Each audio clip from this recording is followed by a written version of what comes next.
নমস্কার বন্ধুরা, আমি সঞ্চারী আর আমার চ্যানেল ইএইচ কুকিংয়ে আপনাদের সকলকে স্বাগত। আজকে নিয়ে এসেছি আটা আর ভেজিটেবল দিয়ে দারুণ মজার একটা ব্রেকফাস্টের রেসিপি, যেটা বাচ্চা থেকে বড় সবাই কিন্তু খুব পছন্দ করে খাবে। এর জন্য একটা পাত্রে প্রথমেই নিয়ে নিলাম 2 কাপ পরিমাণে আটা, আর আটাটার মধ্যে দিয়ে দিচ্ছি অল্প একটু পরিমাণে সাদা তেল, অল্প একটু নুন আর অল্প একটু গুঁড়ো চিনি। এবার সবকটা উপকরণকে হাতে করে ভালো করে মিশিয়ে নিয়ে প্রথমে ময়ান দেব। যতক্ষণ না পর্যন্ত আটাটা একটা শেপ নিচ্ছে, মানে ময়ান দেওয়াটা কমপ্লিট হচ্ছে, ততক্ষণ পর্যন্ত এটাকে ভালো করে কিন্তু মেখে নিতে হবে। এবার ময়ানটা কমপ্লিট হয়ে যাওয়ার পরে অল্প অল্প করে জল দিয়ে একটা না শক্ত না নরম একটা ডো বানিয়ে নেব। এই ব্রেকফাস্টটা কিন্তু বানাতে খুব বেশি সময় লাগে না। অনেক সময় কিন্তু দেখা যায় বাচ্চাদেরকে সবজি খাওয়ানো ভীষণ ঝামেলার কাজ হয়ে পড়ে, বাচ্চারা সবজি খেতে পছন্দ করে না। এইভাবে কিন্তু বানিয়ে দিলে দেখবেন বাচ্চারা ভীষণ মজা করে খাবে, আর শুধু বাচ্চা কেন বলছি, বড়রাও কিন্তু খুব মজা করে এটা খাবেন। তো আটার মাখাটা হয়ে গেছে, এটাকে একটু রেস্টে রেখে দিচ্ছি। এবার আমি নিয়ে নিয়েছি গাজরটাকে গ্রেট করে নিয়েছি, সাথে নিয়ে নিয়েছি ক্যাপসিকামটাকে যতদূর সম্ভব কুচি করে নিয়েছি, আর ক্যাপসিকাম আর গাজরের সাথে নিয়ে নিয়েছি সিদ্ধ আলু। দুটো আলুকে আমি সিদ্ধ করে রেখে দিয়েছি, আলুগুলোকে ভালো করে ম্যাশ করে নিয়ে তারপরে ব্যবহার করব। যা সবজি আপনি হাতের কাছে পাবেন সব কিছুকে আপনি এই ফিলিং বানানোর জন্য ব্যবহার করতে পারেন। এবার প্যানের মধ্যে সামান্য একটু রিফাইন্ড অয়েল দিয়ে প্রথমে দুটো মতো রসুনকে কুচি কুচি করে কেটে এর মধ্যে দিয়ে দিলাম। রসুনটার কাঁচা গন্ধটা চলে যাওয়ার পরে এর মধ্যে দিয়ে দিচ্ছি একটা মাঝারি সাইজের পেঁয়াজকে ঝিরিঝিরি করে কেটে রেখেছিলাম সেটা। এবার পেঁয়াজটা একটু নাড়াচাড়া করে নেওয়ার পরে এর মধ্যে একটু নুন দিয়ে দিলাম, যাতে পেঁয়াজটা তাড়াতাড়ি ভাজা হয়ে যায়। যে কোনো সবজি আপনি এখানে দিতে পারেন, যত সবজি দেবেন ব্রেকফাস্টটা কিন্তু ততটাই বেশি নিউট্রিশাস হবে। এবার পেঁয়াজটাকে কিন্তু লালচে করে ভাজার দরকার নেই, অল্প অল্প ভাজা হয়ে গেলে গ্রেট করে রাখা ক্যারট বা গাজরটা আমি এখানে দিলাম। যেহেতু একটু কম সময়ে ঝটপট বানানোর চেষ্টা করছি, সেই জন্য আমি গাজরটাকে একেবারে গ্রেট করে দিয়েছি গ্রেটার দিয়ে, তাতে গাজরটা ভাজা হতে বা সিদ্ধ হতে কিন্তু একদমই সময় লাগবে না। মিনিট খানেক নাড়াচাড়া করে নেওয়ার পরে গাজরটা আমি এর মধ্যে ক্যাপসিকামটাও দিয়ে দিলাম। আর ক্যাপসিকাম তো প্যানে গেলেই খুব তাড়াতাড়ি নরম হয়ে যায়, সেই জন্য ক্যাপসিকামটিকে একটু পরে দিয়েছি। দিয়ে দুটোকেই মিনিট দুয়েক মতো ভালো করে একটু ভাজা ভাজা করে নিচ্ছি। যখন ক্যাপসিকাম আর গাজরটা বেশ একটু ভাজা ভাজা হয়ে যাবে, তখন যে আলুটা সিদ্ধ করে ম্যাশ করে রেখেছি সেটা এখানে দিয়ে দিলাম।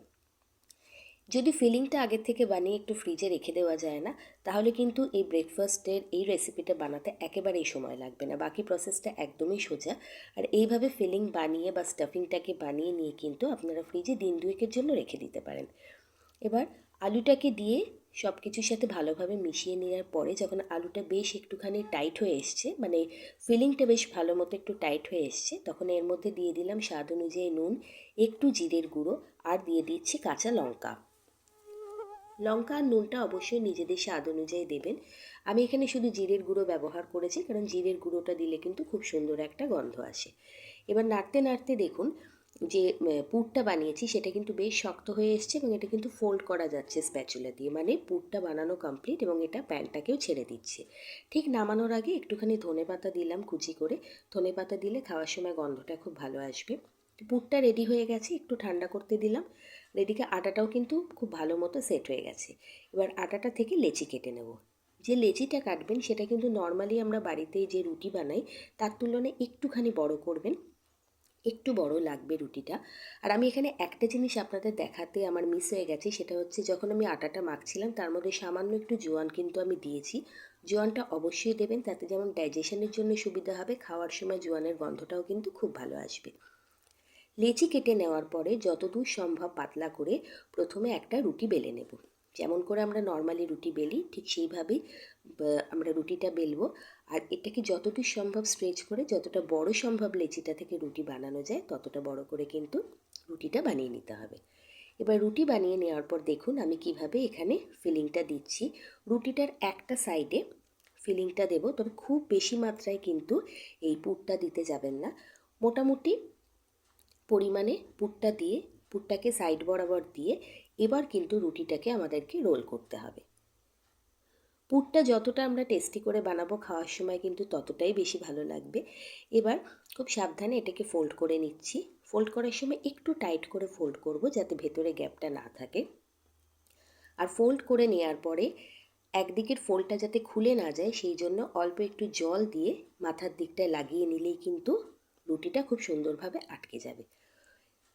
তো এই পুর ভরাটা কিন্তু খুব সহজ কাজ। পুরটা যদি আগে থেকে বানিয়ে রাখা যায় তাহলে এইভাবে রুটি বানিয়ে এর মধ্যে পুরটা দিয়ে চটপট কিন্তু এইভাবে রুটিটাকে আটকে নেওয়াটা একেবারেই কঠিন কাজ নয়। এইভাবে অবশ্যই একবার বানিয়ে দেখবেন এই রেসিপিটা। আমি কথা দিচ্ছি সবাই কিন্তু ভীষণ ভালোভাবে খাবে। এবার হাত দিয়ে একটুখানি রোল করে নিচ্ছি, রুটিটাকে একটু সাইজে বড় করে নিচ্ছি। আর আমি 2-3 বার এইভাবে ট্যাপ করে নিয়েছি, তাতে করে রুটিটা একটু আয়তনেও বেড়ে যাবে লম্বায়।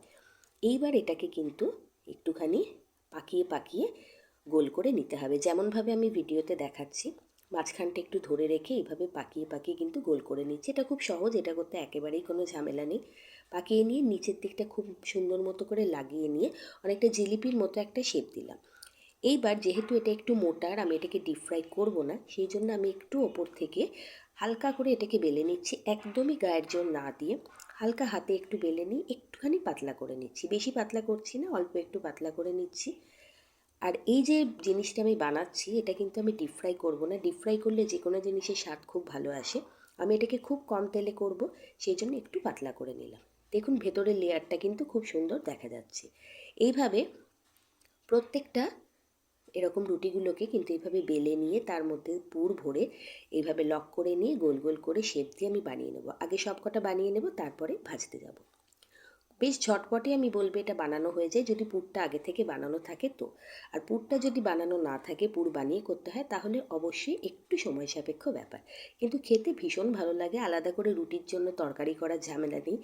এইগুলোই কিন্তু বেশ একবারে অনেক কটাই বাচ্চারা খেয়ে নিতে পারে, এবং আপনি সস দিয়ে, টমেটো সস দিয়ে বা এমনি কোনো চাটনি দিয়েও সার্ভ করতে পারেন। আর টিফিন বক্সের জন্য তো এটা একটা ভীষণ ভালো আইডিয়া। অবশ্যই বাড়িতে একবার ট্রাই করবেন। এবার এগুলোকে আমি ভেজে নিচ্ছি। ভাজার জন্য আমি কড়াইতে সামান্য তেল দিয়েছি, 1 থেকে 1.5 চামচ মতো তেল দিয়েছি। তেল দিয়ে এটাকে এর মধ্যে দিয়ে দিলাম। এবার গ্যাসের ফ্লেমটাকে মিডিয়ামে রেখে ঘুরিয়ে ফিরিয়ে লালচে লালচে করে ভেজে নেব। আপনারা চাইলে বড় একটা ননস্টিক প্যানের মধ্যে তেল দিয়েও 2-3টে করে একবারে ভাজতে পারেন, আবার ডিপ ফ্রাইও করতে পারেন, তাতে স্বাদ ভালো হবে। কিন্তু আমি একটু হেলদি ভার্সন করছি, তো সেই জন্য আমি কম তেলে এটাকে ভাজছি। ঘুরিয়ে ফিরিয়ে ভালো করে ভেজে নিচ্ছি। 3 থেকে 4 মিনিট লাগবে এক একটা ভাজা হতে, কারণ ভেতরটা পর্যন্ত কিন্তু ভালো মতো ভেজে নরম হতে হবে। আর এজেসগুলোকে আমি ভালো করে ভেজে নিচ্ছি। ব্যাস এইভাবে ভেজে নিলেই কিন্তু একটা একটা করে এই জিনিসটা তৈরি হয়ে যাবে। পুর ভরা রুটি বলতে পারেন। খেতে খুব ভালো লাগে, বাচ্চাদের এইভাবে বানিয়ে দেবেন এবং দেখবেন বাচ্চারা কতটা ভালোবাসবে এবং বারবার কিন্তু বানানোর আবদার করবে। তো একটা সহজ রেসিপি, যতদূর সম্ভব সহজ করে দেখানো যায় দেখালাম এবং বললাম আপনাদের। আশা করি ভালো লাগবে। ভালো লাগলে বন্ধু হয়ে পাশে থাকবেন, ছোট্ট করে একটা লাইক করে দেবেন, শেয়ার করবেন বন্ধুবান্ধবদের মধ্যে, আর কমেন্ট করে আমাকে জানাবেন আপনার এবং আপনার পরিবারের লোকেদের, বাচ্চাদের এটা খেতে কীরকম লাগলো। আপনাদের কমেন্ট পড়তে আমার খুব ভালো লাগে, আমাকে উৎসাহিত করে পরবর্তী ভিডিওটা বানানোর জন্য। সবকটা এইভাবে বানানো হয়ে গেছে, আমি একটা খুলে আপনাদেরকে দেখিয়েও দিচ্ছি। বাইরে থেকে ক্রিস্পি, ভেতর থেকে নরম। শুধুমাত্র ব্রেকফাস্ট নয়, স্ন্যাক হিসেবে বা ডিনার হিসেবেও আপনারা এটাকে ট্রাই করতে পারেন। ভীষণই ঝঞ্ঝাট মুক্ত একটা খাবার, আবার লং জার্নির সময় কিন্তু এটাকে আপনারা ক্যারি করতে পারেন। অবশ্যই ট্রাই করবেন, আমাকে কমেন্টে এসে জানাবেন। অনেক অনেক ভালো থাকবেন, সুস্থ থাকবেন, বন্ধু হয়ে পাশে থাকবেন। ভিডিওটা দেখার জন্য অনেক অনেক ধন্যবাদ।